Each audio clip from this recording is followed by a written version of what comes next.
What's going on, guys? Welcome to the video. As some of you may know, the EU collaborator Dominic Grieve, who, if reports are to be believed, has been colluding with the EU in regards to the Brexit delay bill, or BEM bill as it's called, has decided to appear on BBC News earlier today, answering questions about the possibility Boris Johnson will ignore the BEM bill and take us out of the EU, which is of course possible. The BBC are trying to find out if there is any way Boris can go against the law, because obviously they want to know for sure that their traitors bill is watertight. To the average BBC viewer, what Dominic Grieve claims sounds like it's fact and there is no way around it, because most people listen to what they say instead of what they don't say, when in reality he just speculates with what ifs and careful wording. This is of course assuming the bill gets royal assent and Boris does not prorogue before then, if he can. Let's check out what Grieve had to say. Let's speak now to the former Conservative MP Dominic Grieve, who was sacked by Downing Street from his party, had the whip removed after rebelling against the government earlier this week. He joins me live via webcam from Cambridge. Mr Grieve, thanks so much for your time. Can you tell us anything about how Boris Johnson could be prevented from ignoring the law that has just gone through Parliament? He can't ignore the law. He is as bound by the rule of law as anybody else in this country. Parliament has passed primary legislation. Once it has received royal assent, it's the law of the land, and he is under an obligation to obey it. If he doesn't obey it, then he can be taken to court, and the court, if necessary, will issue an injunction ordering him to do it, and if he doesn't obey the injunction, he could be sent to prison.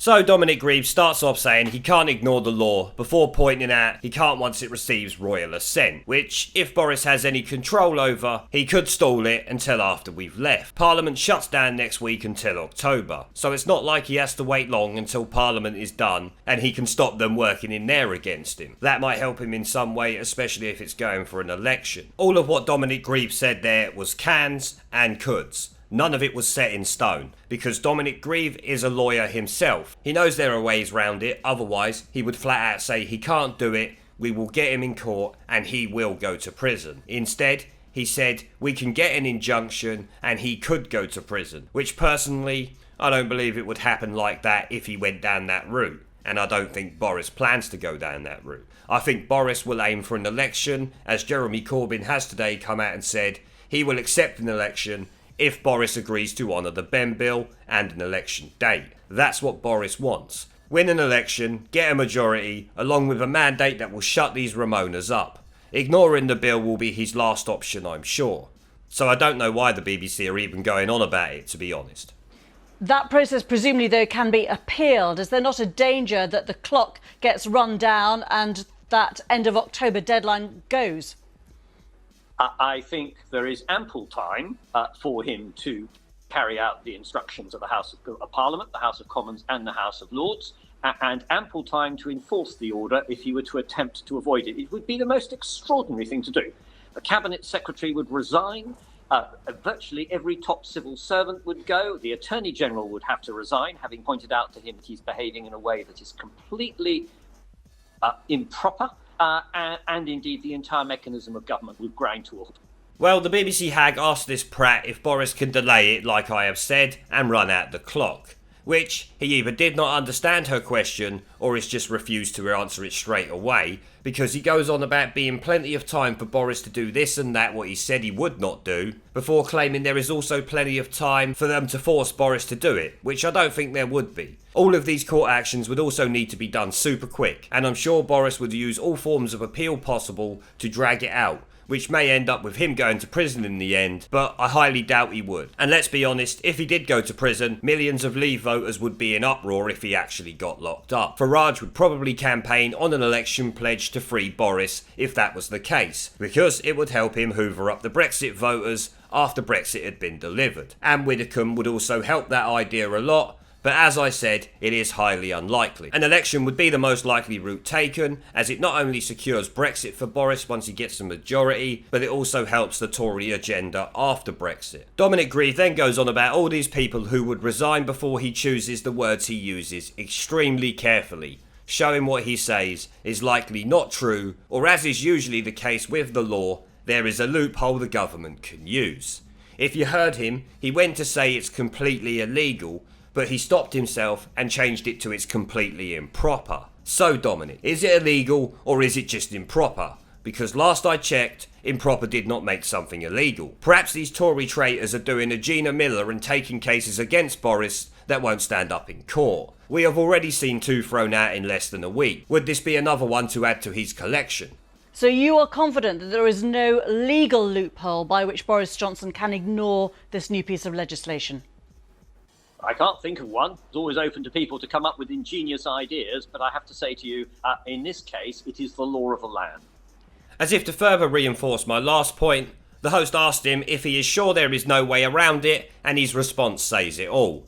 He can't think of one, but it's always open to people who come up with ingenious ways around it. Meaning he actually knows there are already ways around this bill, he just can't give that information out. If I had to hazard a guess, I would say it's because they lack executive power to really enforce anything on Boris with this bullshit. Only Boris has that power.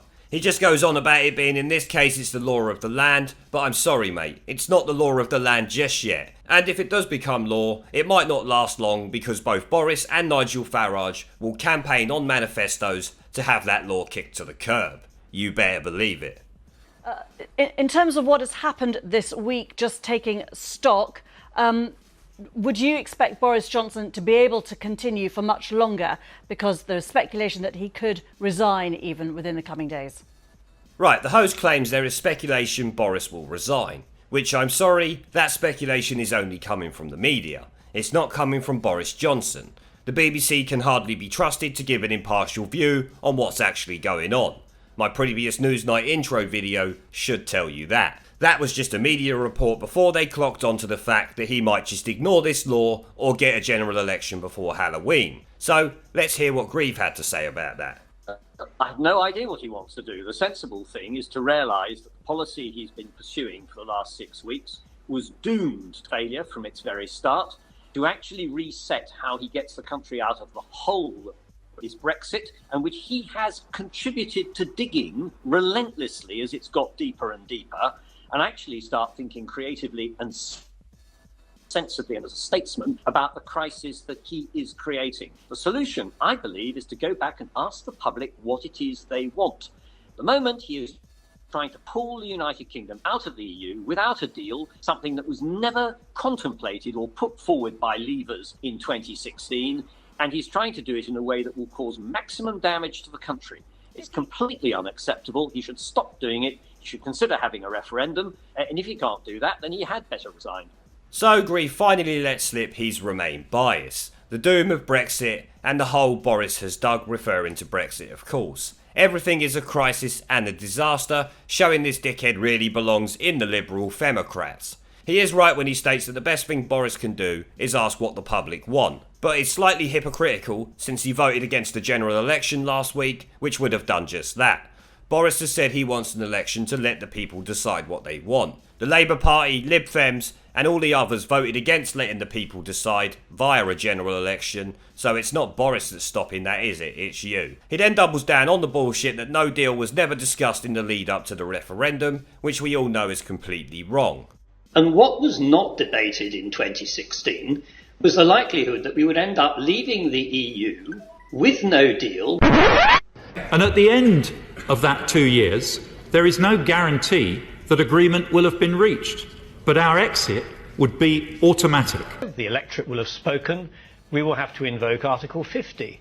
Once you invoke Article 50, it is a one-way street to the exit, which will happen in 2 years with no agreement of any kind at all, if necessary. And what was not debated in 2016 was the likelihood that we would end up leaving the EU with no deal. It really amazes me how these people forget things they've said on national television only a few years ago. You would think they would at least do some research before they come on. Mind you, I guess losing the Tory whip also meant he lost access to their researchers who can fact check what he plans to say before he arrives on the telly. But if we needed yet more proof that he definitely should be in the Lib Dems, he now wants a referendum, not a general election, which is funny because he would just ignore the result of the first and listen to the second if it went his way. It goes to show the whole time he was in government and the Tory party, he was working for the EU, not the British people. I tell you what, Dominic, we leave on no deal to honour the referendum and Article 50, then we can have another referendum on any deal offered to us. There cannot be another referendum on leaving the EU, since the first was already won by the Leave vote, and that needs to be enacted first, of course. Him even saying about a second referendum just proves that this guy is a septic spot on the arse of humanity, like Sadiq Khan. Maybe he should join the Labour Party, actually. He's been in bed with them enough recently. If he does argue, though, that he is listening to the will of the people in that original referendum and he is going to ignore the law, despite what any courts say, can he, as a sitting Prime Minister, be arrested? Yes, of course he can. He's as subject to the rule of law as anybody else. And in any case, it will be a contempt of court hearing because he hasn't carried out the instructions, and the government by then would have completely collapsed with no civil servant willing to work for him. I mean, this is fantasy. This is a child having a tantrum. His behaviour is that of a 4-year-old having a tantrum because he can't have what he has asked for. And what he asked for, what was trying to achieve, was entirely improper.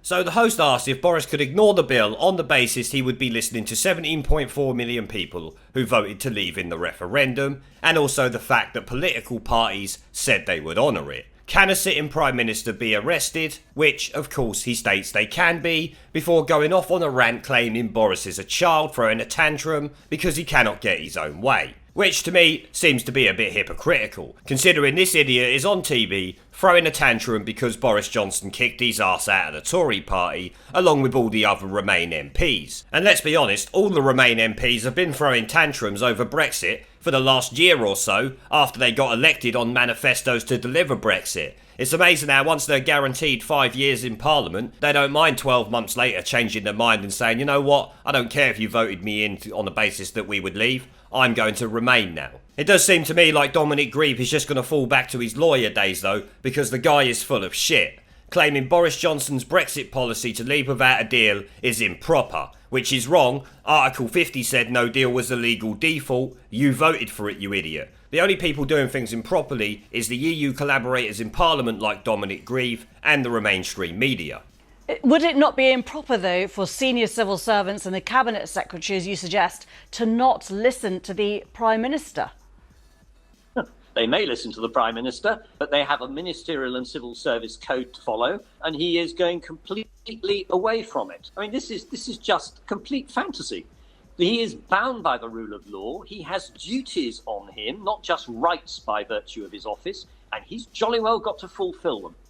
This wanker goes on about ministerial code. I'm pretty sure all of the MPs breached ministerial code when they passed the Ben bill through backhanded and shady tactics.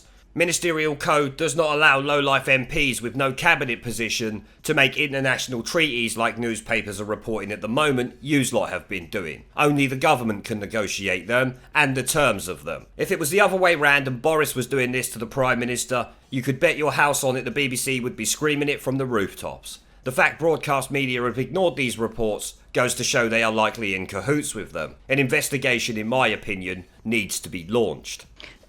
We've seen this week also the resignation of Boris Johnson's brother.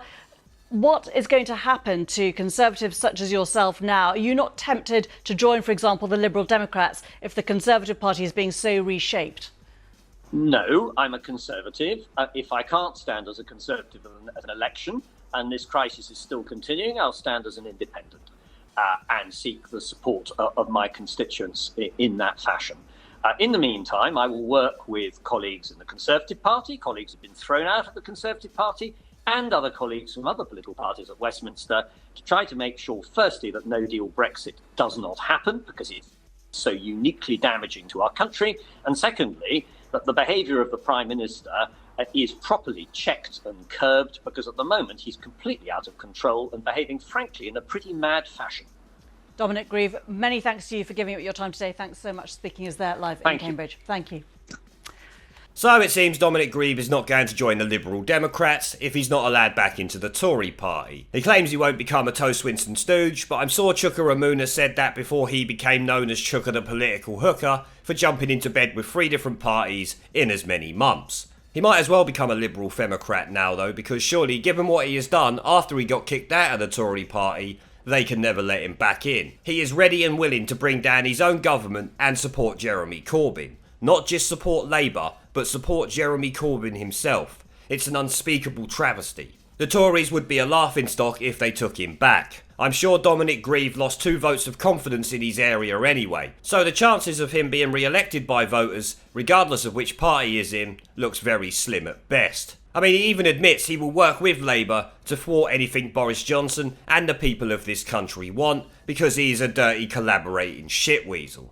At least his local voters now know it. He finished the interview claiming Boris Johnson is out of control, when to everyone else it's the EU collaborators and the mainstream media who are out of control. He is just on here to claim the bill is watertight and Boris is fucked. But in my opinion, the wording he used doesn't say that. You heard him say it's improper, not illegal, so I have to call bullshit on what he said during this interview. He simply evades answering the questions fully, like a true politician, and shows real stupidity when he claims no deal was not discussed before the referendum, when, as we all know, it was discussed by Remain and Leave campaigners, including this idiot. I'm not sure what more proof he actually needs. Or is he just ignorant of it? Probably ignorant. Well, I'm going to end the video there, guys. I want to thank the channel's PayPal, Patreon and Subscribestar members for supporting the channel, along with everyone who watches my videos.